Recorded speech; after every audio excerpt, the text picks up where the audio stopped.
Some people also call it the citric acid cycle. What is the main aim for this metabolic pathway? The main aim for this metabolic pathway is that it is a way in which aerobic organism, or let me say aerobic living organisms.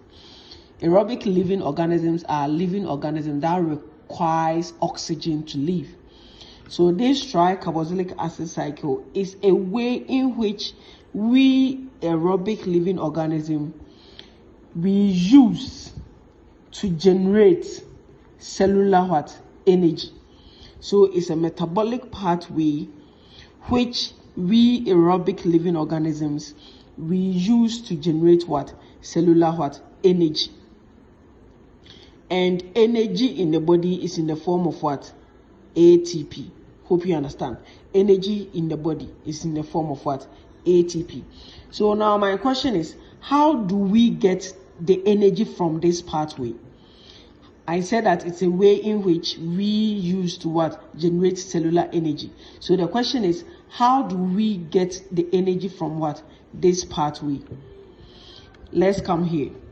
You can see that in the tricarboxylic acid cycle, a molecule called acetyl-CoA. A molecule called acetyl-CoA. This molecule called acetyl-CoA will be oxidized to carbon dioxide and water. This molecule called acetyl-CoA will be oxidized to carbon dioxide and water. And in the process of oxidation, energy is being released in the form of ATP. And this acetyl-CoA, which we are going to use in this metabolic pathway to get our energy, this acetyl-CoA, we can get it from carbohydrate like glucose. So during glycolysis, glucose is being broken down to acetyl-CoA. We can also get it from fats. During beta oxidation, fats are being broken down to acetyl-CoA. We can get it from proteins. Hope you understand. So now let's come here. We have something we call respiration, and we have types of respiration. We have the physical respiration, which is the breathing in and breathing out. That is the physical respiration. And we have the cellular respiration. Respiration. For the cellular respiration, we normally use glucose and we get energy from it. So for cellular respiration, we are using nutrients like glucose. Hope you understand. And this glucose will be oxidized, and through the oxidation, energy will be will be released. Energy will be released. And we have three main steps for cellular respiration. The first step is glycolysis, where glucose is being broken down to acetyl-CoA. And the second step is tricarboxylic acid cycle, which we are talking about today. And in that cycle, the acetyl-CoA produced from glycolysis will be used to produce NADH, carbon dioxide, and water. And the NADH, FADH2 produced from this tricarboxylic acid pathway will be shifted into the third step, which is the electron transport chain. And in the electron transport chain, the NADH and the FADH2 will be converted to energy, which is ATP. Hope you understand. So in the first step, which is glycolysis, glucose will be converted to acetyl-CoA, and in the process, 2 ATPs are being produced, and also 2 NADH are being produced in glycolysis. And these 2 NADH, remember that 1 NADH will give us 2.5 ATP. So this NADH will come to the third step, which is electron transport chain, and it will be converted to the 2.5 ATP. Same applies to 1 FADH2, which is equal to 1.5 ATP. So in the second step of cellular respiration, which is the tricarboxylic acid cycle, the acetyl-CoA produced here will be oxidized to carbon dioxide and water, and in the process, 2 ATPs are being produced, and 6 NADH are being produced, and 2 FADH2s are being produced in the tricarboxylic acid cycle, meaning that these 6 NADH and 2 FADH2s, they will enter into the electron transport chain and will be converted to what? ATPs. Hope you understand. After glycolysis, 2 acetyl-CoAs are being produced. So if all these 2 acetyl-CoAs enter into the tricarboxylic acid cycle, that is when we are getting the 6 NADH and 2 FADH2. Hope you understand. Now let's look at some facts about tricarboxylic acid cycle. It is an aerobic reaction, meaning that it's a reaction that requires what? Oxygen.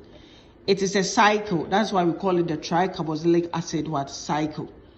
And it also occurs in the matrix of what? The mitochondria. This is the mitochondria. And it is occurring in this matrix of the mitochondria, because that is the matrix of the mitochondria, like the cytoplasm of the mitochondria. That is where tricarboxylic acid cycle pathway occurs. Hope you understand. So now let's look at the journey involved in tricarboxylic acid cycle. Glucose will first be converted to what? Pyruvate through a process we call glycolysis. And this glycolysis occurs in the cytosol, meaning that it occurs in the cytoplasm. So this pyruvate that will be produced will be in the what? In the cytosol or in the cytoplasm. And this pyruvate will move from this cytosol and enter into the what? Into the mitochondria. You can see this is the mitochondria. So the pyruvate is moving from the cytosol and entering into the mitochondria. After entering into the mitochondria, this pyruvate will be converted to what? Acetyl-CoA by a certain enzyme called pyruvate dehydrogenase complex. It is a complex enzyme. I will send a video that will explain pyruvate dehydrogenase complex. For now, note that this is the one converting pyruvate to what? Acetyl-CoA. And this acetyl-CoA will be used in what? In the tricarboxylic acid pathway. Hope you understand.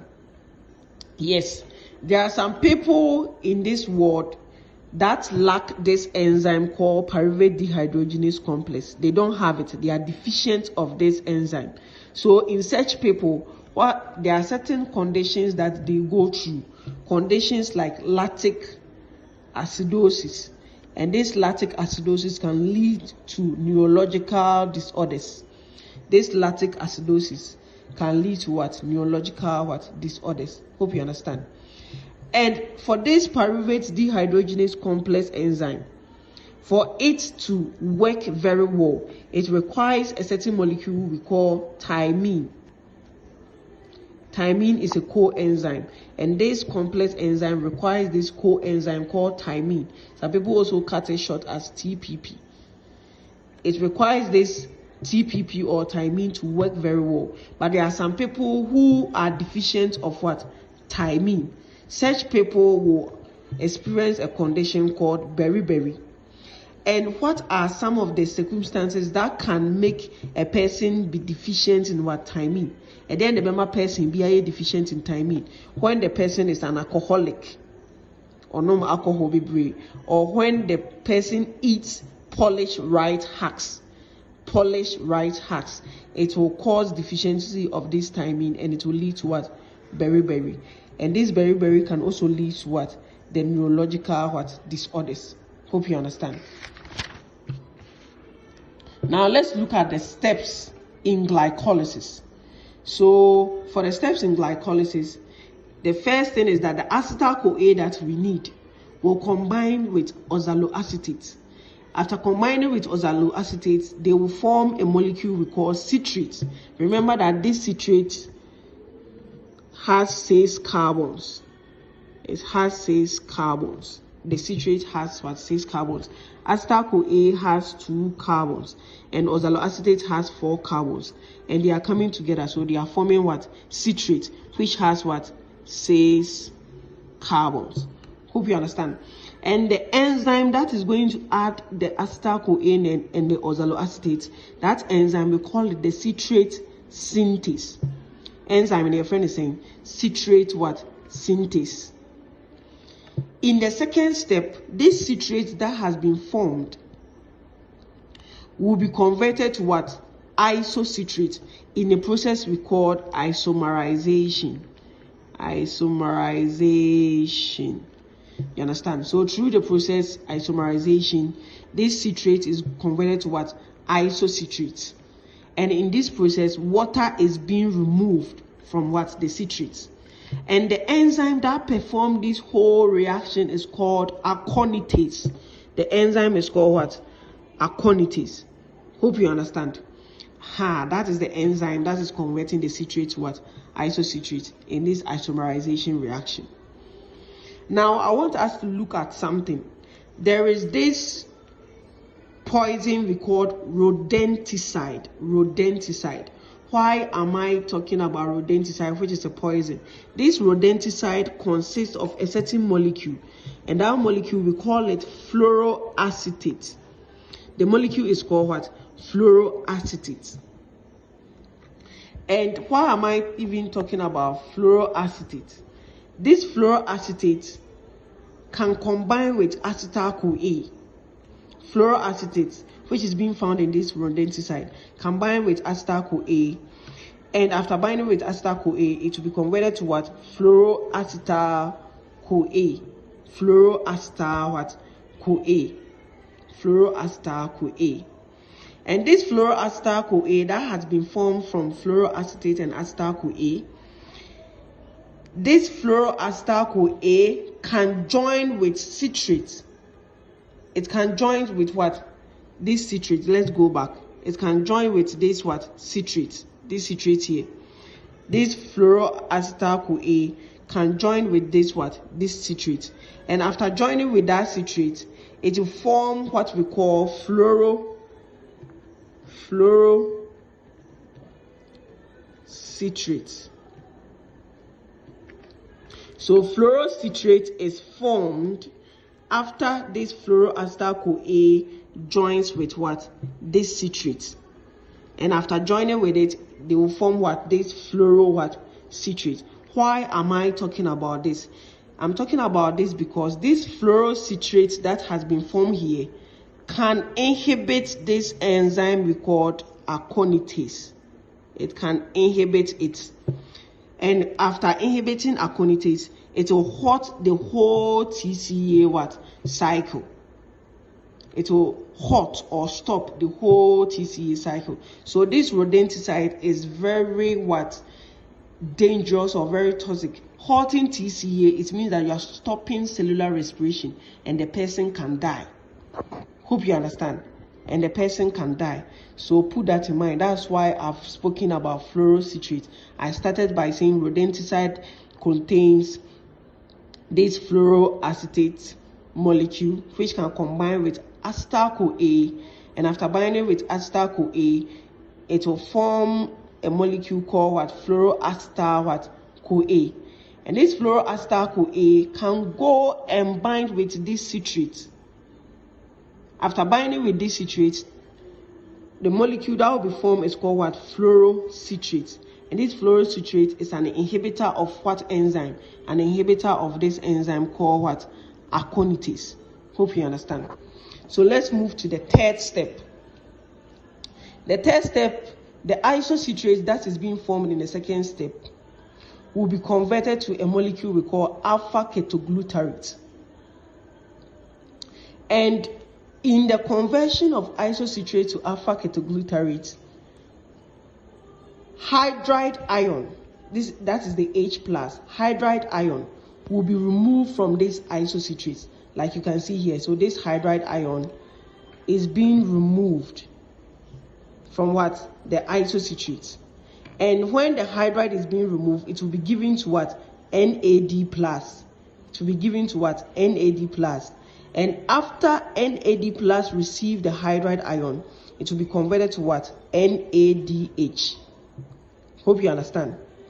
And the removal of this hydride ion from this isocitrate, we call that process oxidation. So oxidation here is the removal of this hydride ion from what? The isocitrate. Also, in the conversion of isocitrate to the alpha ketoglutarate, one carbon is removed from the isocitrate, and that carbon will be removed in the form of what? Carbon dioxide. So one carbon is removed from the isocitrate in the form of what? Carbon dioxide. But note that this isocitrate consists of 6 carbons, and if one carbon is being removed to form this alpha ketoglutarate, it means that this alpha ketoglutarate will have how many carbons? 5. It will have 5 what? Carbons. And the process of removing carbon from this isocitrate, we call it decarboxylation reaction. So here we know that there is an oxidation reaction here, and now there's decarboxylation reaction. So together we say that there is an oxidative decarboxylation what? Reaction. There is an oxidative decarboxylation what? Reaction. And this oxidative decarboxylation reaction is the first oxidative decarboxylation reaction we are seeing, and it is happening in step what? 3. So the first oxidative decarboxylation happens in what? Step 3. They can ask this in exams. Let's move to the what? The 4th step. For the 4th step, this alpha ketoglutarate, I didn't even talk about the enzyme that catalyzes this reaction. The enzyme is called isocitrate dehydrogenase. Isocitrate dehydrogenase. Let's move to the 4th step. For the 4th step, the alpha ketoglutarate will be converted to a molecule we call succinyl-CoA. Alpha ketoglutarate will be converted to a molecule we call succinyl-CoA. And in the conversion of alpha ketoglutarate to succinyl-CoA, you can see that hydride is being removed from the alpha ketoglutarate. So the hydride is the H+. It is being removed from this alpha ketoglutarate. And this hydride will be given to this molecule we called NAD+. NAD+. And when this NAD+ receives the hydride ion, a certain molecule will be formed, and that molecule we call it NADH. NADH. And I said that the process in which hydride ion is being removed from a certain molecule, we call it what? We call it oxidation. Oxidation. Hope you understand. So when hydride ion is being removed from a certain molecule, we call that process oxidation. So meaning that here too, an oxidation reaction is happening here. And also note that in the conversion of alpha ketoglutarate to succinyl-CoA, one carbon molecule is being removed in the form of what? Carbon dioxide. So one carbon is removed from the alpha ketoglutarate in the form of what? Carbon dioxide. And remember that alpha ketoglutarate, I said that it has 5 carbons. And now one carbon is being removed. So meaning that the succinyl-CoA that will be formed will have how many carbons? 4 carbons. 4 what? Carbons. And here too there is removal of what? Carbon. So the process will be called decarboxylation. The process will be called what? Decarboxylation. Hope you understand. Yes. So meaning that in the 4th step too, there is an oxidative decarboxylation reaction, and that is the second one that I'm talking about. And this second oxidative decarboxylation reaction is happening in what? In step 4. And the enzyme that performs the conversion of alpha ketoglutarate to succinyl-CoA, that enzyme, we call it the alpha ketoglutarate dehydrogenase complex. It is a complex enzyme. When we say something is complex, it means that it is complex. And the reason why we say this enzyme is a complex enzyme is that it is 3 enzymes that are coming together to form this enzyme. And it is 5 coenzymes that are also coming together to form what? This enzyme. So this enzyme consists of 3 enzymes and 5 coenzymes. The 5 coenzymes are TPP, which is thymine pyrophosphate. We have the CoASH. We have the lipoic acid. We have NADH. And we have FAD. So TPP, CoASH, lipoic acid, NADH, and FAD. They are the coenzymes that come together to form this alpha ketoglutarate plus what 3 enzymes. Hope you understand. I'll set a video to explain this enzyme into detail. Now let's move to the feed step. The feed step, this succinyl CoA that has been formed will be converted to what? Succinate. Meaning that this succinyl CoA will lose the CoA part. It is going to lose the CoA part. So CoA will be lost or will be lost. Hope you understand.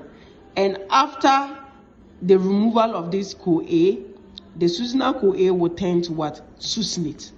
And in this process, GTP, which is energy, is being formed. 1 GTP is the same as 1 ATP. So meaning that 1 GTP is formed here and is the same as me saying that 1 ATP is formed here.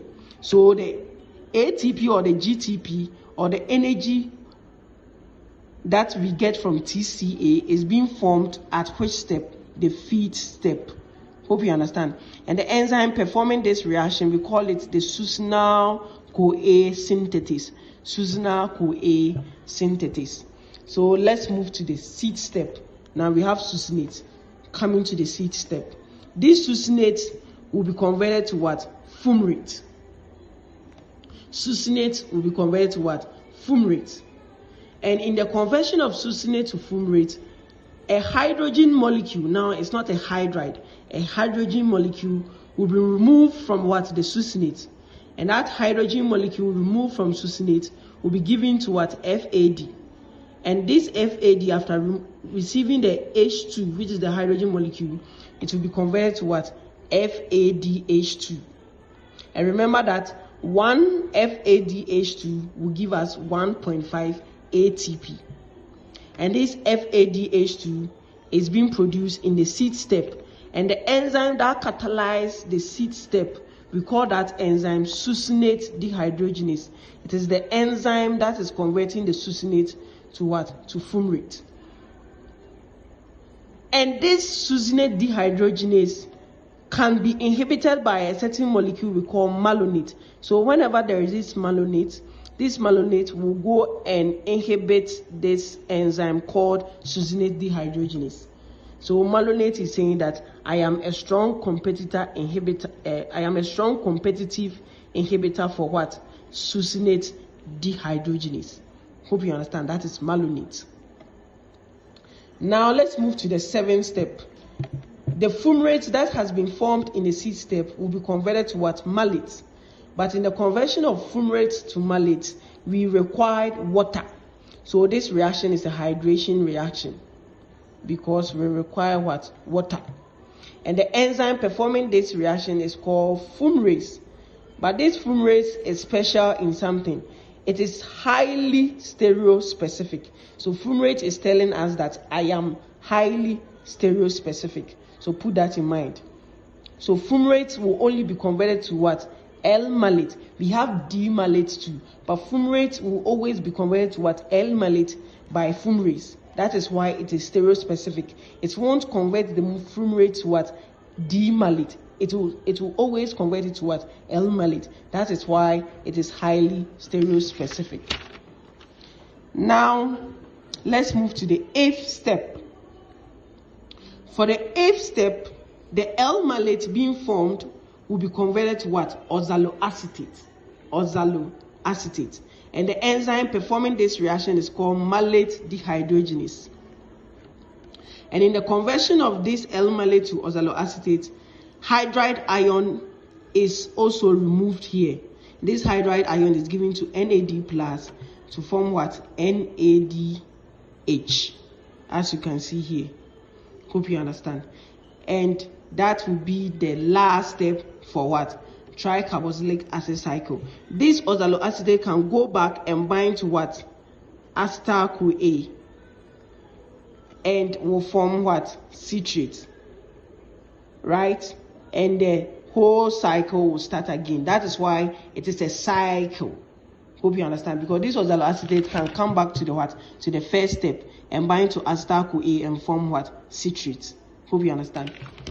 Yes. So now let's look at the summary. You can see that in one of the steps, which was being catalyzed by isocitrate dehydrogenase. Which step is that? Let's go and check the step. Catalyzed by isocitrate dehydrogenase. That is the third step. In the third step, you can see that NADH was being produced. So that is one NADH.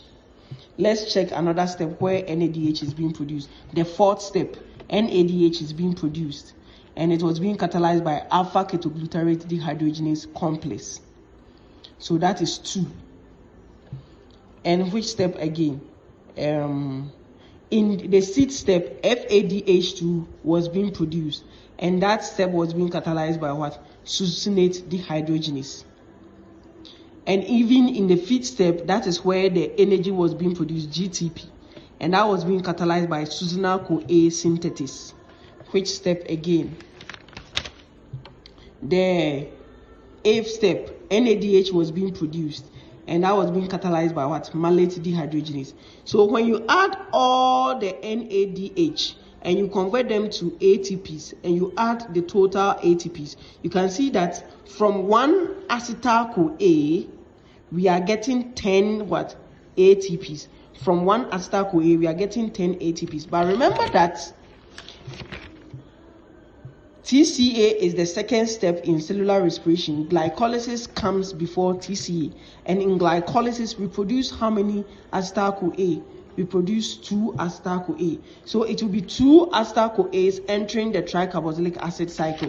So meaning that these ATPs that has been formed here, I can multiply it by 2 and get 20 ATPs from what? The 2 acetyl-CoAs that will enter into the tricarboxylic what?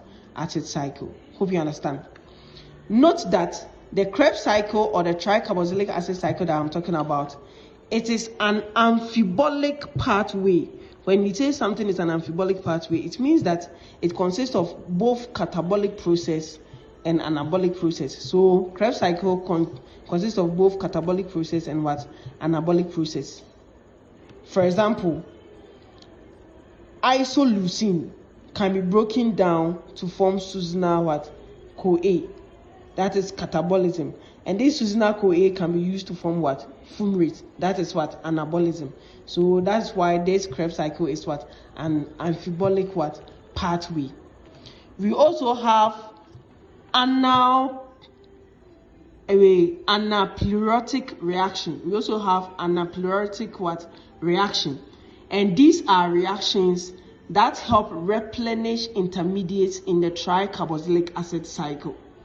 You see, the tricarboxylic acid cycle, some of its intermediates are being used to form other things. Some of its intermediates are being used to form what? Other things. So sometimes the intermediates will what? Will finish. And we need some reactions that will help to replenish those or bring back those intermediates. Those reactions are what we call the anaplerotic reaction. For example, phosphoenol pyruvate can be converted to what? Oxaloacetate, which is an intermediate of what? The tricarboxylic acid cycle. And that reaction is being catalyzed by what? Phosphoenol pyruvate carboxylase. And meaning that because this is giving us oxaloacetate, an intermediate in tricarboxylic acid cycle, we call this reaction an anaplerotic reaction. Same way, pyruvate can be converted to malate, which is an intermediate in the Krebs cycle or tricarboxylic acid cycle by the enzyme malic enzyme. And this reaction will also be an anaplerotic what? Reaction. Hope you understand. So I'll send a video that will explain the regulation of tricarboxylic acid cycle.